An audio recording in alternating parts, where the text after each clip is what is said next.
What if something you've been told is useless your entire life was actually one of your last natural defenses? What if the reason this knowledge was mocked, erased, and buried is because it works? And what if you've been disabling it without knowing? Stay with me, because what you're about to hear was never meant for the masses. Before you dismiss what you're about to hear, pause for a moment and ask yourself something uncomfortable. What if one of the most overlooked parts of your body was never meant to be decorative? What if it was never neutral? What if it was quietly neutralized because it interferes with forces that depend on you staying distracted, fragmented, and unaware? This teaching was never public for a reason. Jesus was not only a spiritual guide speaking in parables for the masses. To a very small group, the chosen, he transmitted something far more dangerous. Not belief, not doctrine, knowledge. Precise awareness about how the human being actually functions inside a world that is anything but neutral. In the Gnostic understanding, reality is influenced by Archons, not monsters, not myths, but subtle controlling intelligences that never use force.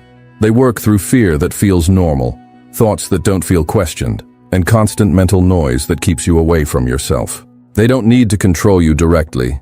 They only need you disconnected. And here is where the mystery begins. The human body was designed with built-in defenses against this kind of interference. Real defenses, quiet ones. But one of them was systematically downgraded, mocked, and reduced to pure appearance.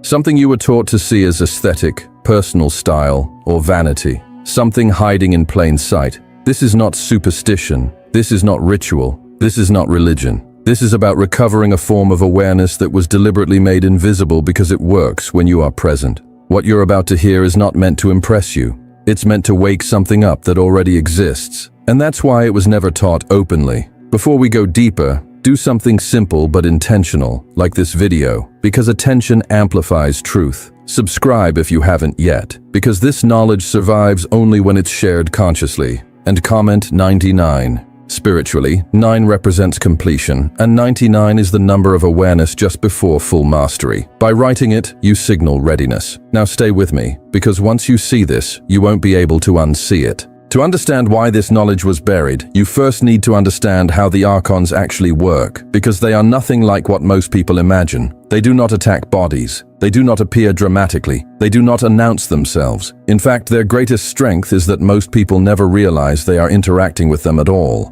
Archons operate through subtle interference, not confrontation. They don't push you. They nudge you. They don't break you. They slowly misalign you. Their influence feels ordinary, which is exactly why it's effective. A sudden wave of irritation with no clear cause, a restless urgency that makes silence uncomfortable, a mental loop that keeps replaying the same thoughts even when you want peace. These are not dramatic events, but they are highly strategic. Archons specialize in what is barely noticeable, because what goes unnoticed goes unchallenged. Their primary tool is mental noise, not loud chaos, but constant internal static that prevents depth. When the mind is noisy, attention becomes fragmented. When attention is fragmented, perception collapses inward.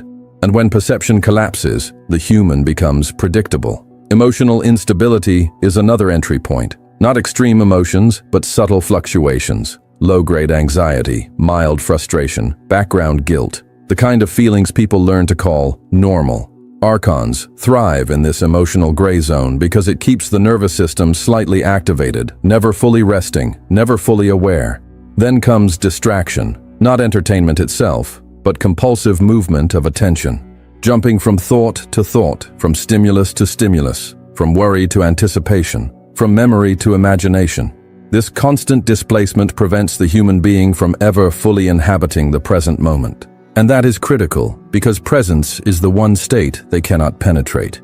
Here is the part that was rarely explained openly. Archons do not have direct access to a fully present human being.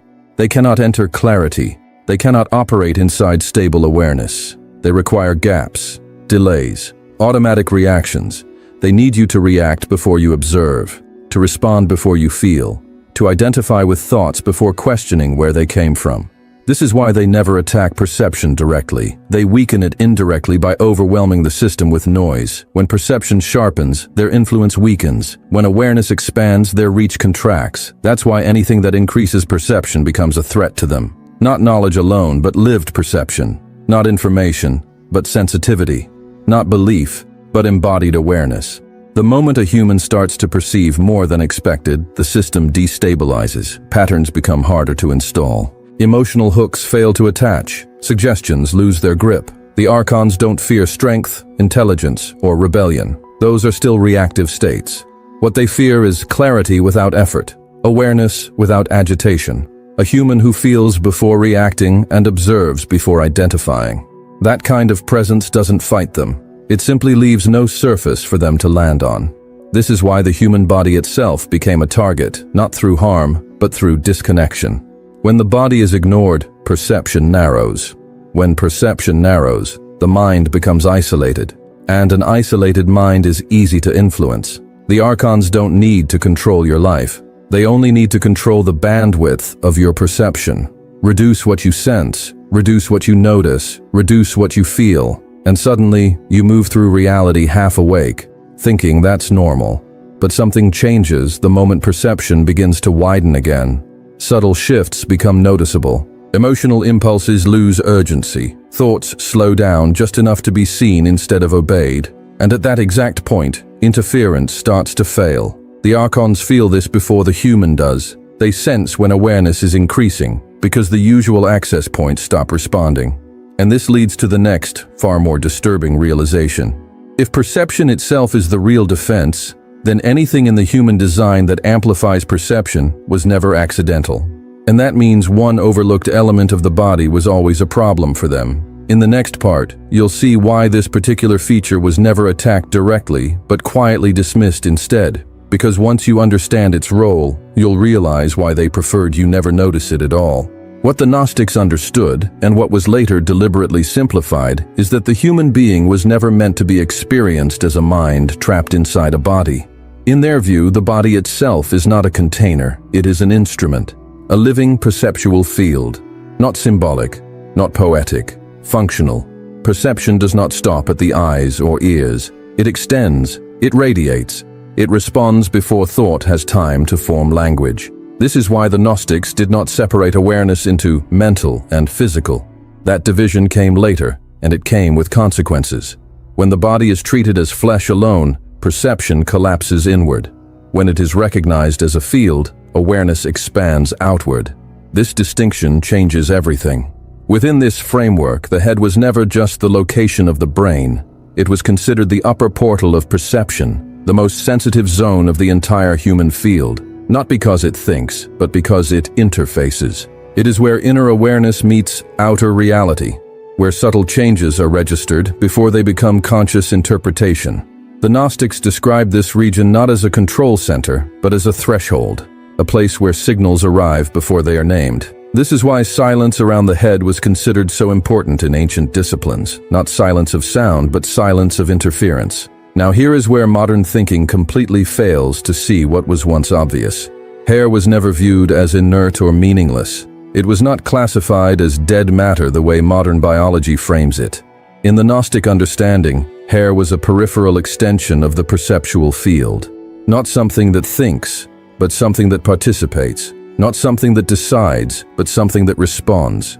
It exists at the edge of the field, where information first brushes against awareness.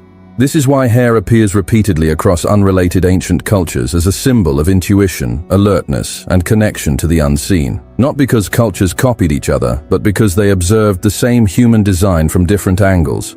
In Hebrew tradition, hair was linked to strength and vow. In Egyptian symbolism, hair represented connection to higher realms. In Eastern teachings, it was associated with vitality and subtle sensitivity. In shamanic cultures, hair was treated as an interface with environmental forces. These traditions did not agree on theology, but they converged on one observation: hair mattered. Not aesthetically, functionally. The Gnostics went further and made a claim that feels unsettling to modern logic. They suggested that hair participates in anticipation, not prediction.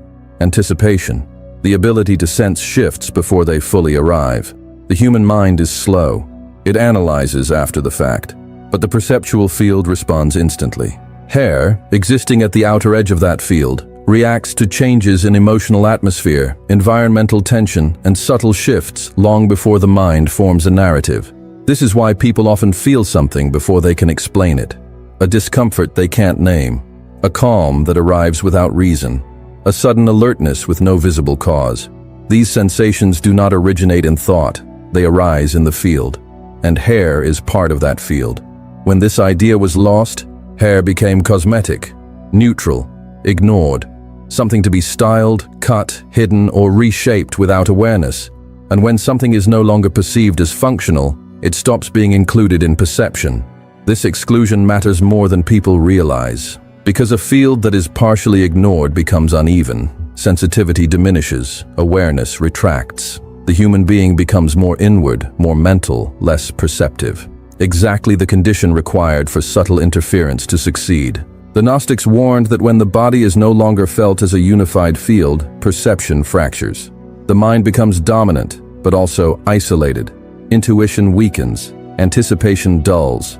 The human stops sensing early signals and only reacts when things are already loud, already emotional, already overwhelming. This is not accidental.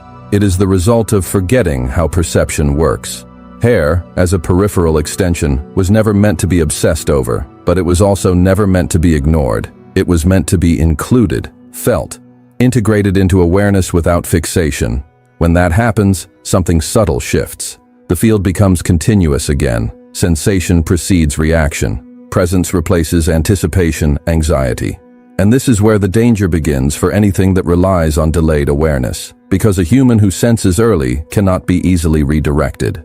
A human who anticipates without fear does not panic. A human whose perceptual field is intact does not wait for permission to notice. This is why this teaching never survived in its original form. Not because it was mystical, but because it was practical. And in the next part, you'll see why the moment this perceptual field begins to reintegrate, something reacts immediately. Something that does not want you sensing ahead of time. Because once you do, the usual methods stop working altogether. To understand why hair became such a quiet threat, you have to understand fragmentation, because fragmentation is the core strategy Archons depend on. They don't divide nations first, they divide humans internally. Mind against body, thought against sensation, attention against presence. When those elements are split, control becomes effortless. A fragmented human lives almost entirely in the head, reacting to thoughts, replaying memories, projecting futures, while the body becomes background noise. And a body that is not inhabited cannot protect perception. This separation is not dramatic. It happens slowly, through habits that feel normal. Sitting without feeling, thinking without sensing, reacting without noticing the reaction. Over time, awareness shrinks to a narrow beam of mental activity, and everything outside that beam becomes invisible. This is the environment where archonic interference thrives. But here is what disrupts that system. The moment the body begins to be felt again as a continuous field, fragmentation weakens, and hair sits exactly at the edge of that field, not as decoration, not as identity, as boundary. The Gnostic texts describe the peripheral field as the first zone where interference appears. Before a thought forms, before an emotion spikes, before anxiety finds a story, interference does not arrive fully formed. It enters as distortion, a subtle pressure, a shift in internal atmosphere, a faint sense of unease. Hair, existing at the outermost layer of the perceptual field, participates in registering those early signals, not consciously, not symbolically, functionally. This is why interference is often felt in the body before it becomes mental, a tightening, a restlessness, a sensation with no explanation. When the peripheral field is active, these signals are noticed early.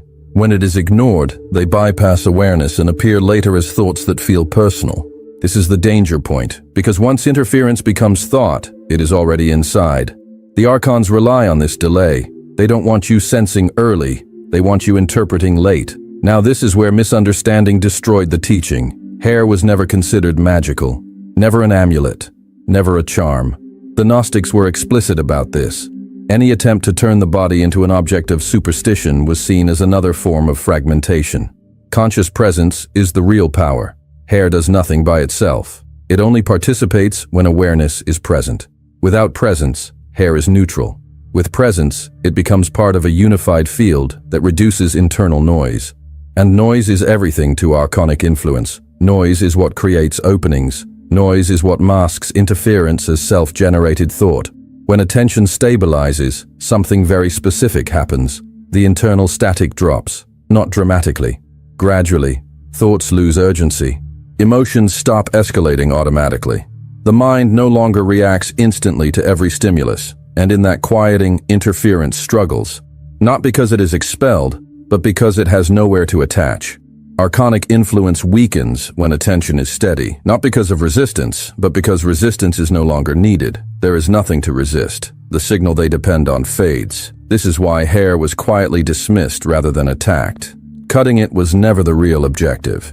Disconnection was. When the body is treated as irrelevant, the peripheral field collapses. When the peripheral field collapses, awareness retreats into the head, and once trapped there, the human becomes reactive again. But when attention is restored to the body as a whole, including its outer edges, something reverses. Interference is detected earlier, emotional hooks lose traction, thoughts arise slower, clearer, easier to observe. This is the disruption, not mystical, not theatrical, subtle, silent, effective. And the most dangerous part for the Archons is this: a human who notices early does not panic. A human who feels first does not react blindly. A human who is present in the body does not offer predictable patterns. And predictability is the foundation of interference. In the next part, you'll see why this quiet stabilization triggered systematic efforts to turn the body into something people live inside of unconsciously. Because once attention begins to settle again, the entire system starts to lose its grip. What happened next was not an accident, and it was not subtle. Once this form of perception proved effective, it became inconvenient. And anything that threatens a control system is never confronted honestly. It is neutralized indirectly. Systems of control do not fear strong bodies or intelligent minds. They fear coherence. A human whose body is disconnected and whose mind is overstimulated is easy to guide, easy to exhaust, easy to redirect. When the body is no longer felt, perception narrows. When the mind is constantly active, awareness never stabilizes. This combination creates the perfect condition for influence. Not domination, but guidance without resistance. The human believes they are choosing, while their attention is being steered. Over time, disconnection becomes normal. People live from the neck up, managing thoughts, chasing emotions, while the body fades into the background. This is not neglect, it is design. In that context, anything that encourages embodied perception becomes a liability. Hair was one of the first casualties of this shift, not removed violently, but redefined. When something cannot be eliminated, it is trivialized. Hair was turned into fashion, vanity, personal expression, aesthetic preference. Once it was reframed this way, its functional role disappeared from awareness. People stopped feeling it, stopped including it in perception. It became something to look at, not something to sense. And what is not sensed does not participate in awareness. This was the real erasure. Not physical, but perceptual. At the same time, a deeper replacement was happening. Internal knowledge was slowly exchanged for external rules. Instead of teaching people how to perceive, systems taught them what to obey. Instead of cultivating awareness, they imposed behaviors. Instead of presence, they demanded conformity. This shift was efficient because it created dependence. A person who cannot sense for themselves must rely on instructions. A person who is cut off from internal feedback will seek authority outside. Over time, spiritual teachings were simplified, moralized, and standardized. Anything technical, subtle, or perceptual was labeled dangerous, heretical, or useless. The body was downgraded. The mind was elevated. Rules replaced insight. This created a population that was orderly, but disconnected. And here is the critical misunderstanding. A perceptive human is not rebellious. They are not trying to overthrow systems. They are simply harder to predict. They do not react on schedule. They do not escalate on command. They do not follow emotional scripts reliably. This unpredictability is destabilizing to any system that depends on reaction. Control systems rely on patterns. Fear here, desire there, guilt after that. A perceptive human interrupts those sequences without trying. They pause. They notice. They respond differently each time. This makes them inefficient targets. That is why ridicule became the preferred weapon. Anything related to embodied awareness was labeled primitive, irrational, or superstitious. The goal was not to disprove it, but to make it socially invisible. Because once something is embarrassing to acknowledge, it disappears without force. People police themselves. They stop paying attention. They stop asking questions. Hair, once a marker of sensitivity, became meaningless. And meaningless things do not disrupt systems. But something unexpected happens when internal awareness begins to return. Even partially, people become calmer without reason, less reactive, harder to manipulate emotionally. They don't argue more. They comply less automatically. They don't rebel. They simply don't move when expected. This is far more threatening than resistance. And this is why the knowledge had to be buried under ridicule instead of erased outright. Because fragments would always survive. Symbols, myths, disconnected traditions. But without context, they looked harmless. Until someone started feeling again. And in the next part, you'll see why the moment this awareness is practiced quietly, without announcement, without identity, something begins to push back. Because the system recognizes the return of a variable it can no longer fully control. What makes this teaching so difficult to grasp is that it contradicts almost everything people were trained to expect. There were no rituals attached to it, no objects, no formulas, no dramatic gestures. Jesus' real instruction to the chosen was deliberately unspectacular because spectacle feeds the very mechanisms this teaching was meant to neutralize. He did not teach effort because effort creates tension. He did not teach symbols because symbols invite fixation. He did not teach repetition because repetition without awareness becomes mechanical. What he taught was far more precise and far more demanding. A continuous state of relaxed vigilance, presence without strain, attention without force, awareness without performance. This is where most people fail, because the mind has been trained to associate power with intensity. But intensity produces noise, and noise is exactly what archonic interference requires. Relaxed vigilance is the opposite. It is alert without being rigid, open without being scattered, calm without being passive. In this state, the body is not something you inhabit occasionally, it is something you never leave. Simply inhabiting the body fully, not scanning it, not controlling it, not analyzing it, but being inside it, reorganizes the perceptual field automatically. No visualization needed, no imagination required. The moment attention settles into the body, the internal hierarchy changes. Thoughts no longer dominate. Emotions no longer hijack direction. Sensations become coherent instead of fragmented. This coherence spreads outward. The field stabilizes. And this is where hair becomes relevant again, not as a focus, not as an object of attention, but as a participant. Hair becomes active only when the person is present, not active in a mystical sense, but functional. When presence is established, hair stops amplifying internal chaos and begins reflecting internal harmony. It responds to stability by reinforcing it. It responds to fragmentation by amplifying it. That is why presence is non-negotiable. Without presence, hair does nothing. With presence, it becomes part of a unified sensory perimeter that reduces internal distortion. This is why Jesus warned against turning the teaching into ritual. Ritual externalizes what must remain internal. The moment you try to do something with the body instead of being with it, tension returns. And tension is the signal. Archons do not require fear alone. They require emotional charge. Any sustained emotional signal becomes an anchor point. Anxiety, anticipation, guilt, even excitement. When there is no emotional signal to latch onto, access collapses. This is the critical shift. The teaching was not about fighting interference. It was about becoming uninteresting to it. When presence is steady, emotions still arise, but they do not spike uncontrollably. They move through without creating turbulence. Thoughts still appear, but they do not loop compulsively. The nervous system stops broadcasting predictable patterns. The signal weakens. And when the signal weakens, Archons lose access, not because they are defeated, but because there is nothing to grab. This is why the practice had to remain invisible. No posture gives it away. No behavior signals it. No identity announces it. A person practicing relaxed vigilance looks ordinary, but operates differently. They respond slower, but more accurately. They feel more, but react less. They are present without being conspicuous. This invisibility is not accidental. It is the final layer of protection. And here is the unsettling part. Once this state stabilizes, the system around the person begins to behave differently. Interruptions increase, distractions multiply. Emotional triggers appear unexpectedly, not as punishment, but as testing. The system attempts to re-establish the signal. If the person reacts, the signal returns. If they remain present, it fades further. This is the quiet threshold. Most never cross it because they mistake calm for weakness and presence for inactivity. But those who persist notice something irreversible. The interference doesn't intensify, it diminishes, it loses precision. It stops targeting directly. And at that point, the teaching reveals its true purpose. Not protection, not power, but withdrawal of access.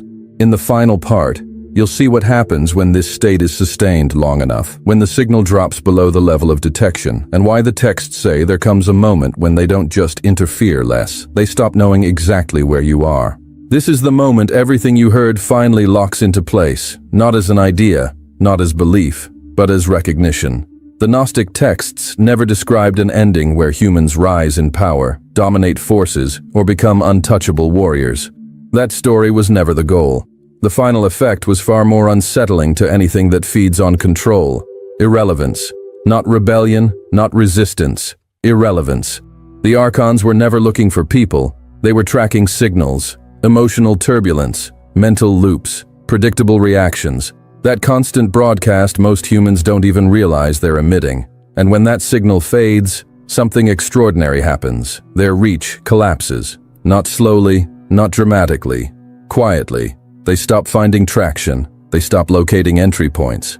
They stop knowing exactly where you are. Jesus never taught escape in the future. He didn't offer salvation later. He taught freedom now. Immediate, perceptual, functional. The freedom of no longer being easy to influence, no longer being easy to pull, no longer being easy to read. Hair was never the secret itself. It was the clue, a forgotten marker pointing back to something much larger.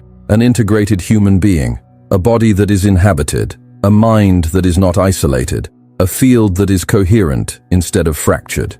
When that integration returns, you don't become aggressive, you don't become dramatic, you become quiet. And that quiet is not emptiness, it is precision, it is stability, it is awareness without noise.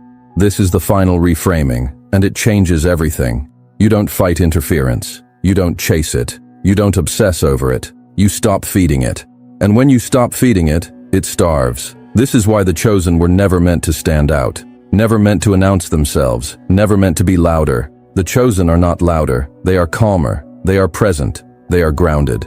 And because of that, they are no longer easy to find. If this reached you, it's not random.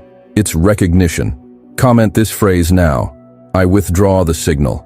Say it because intention collapses patterns. Share this video because awareness spreads silently. And remember this, the moment you return to yourself, something ancient loses its grip. Stay present, stay quiet, stay awake.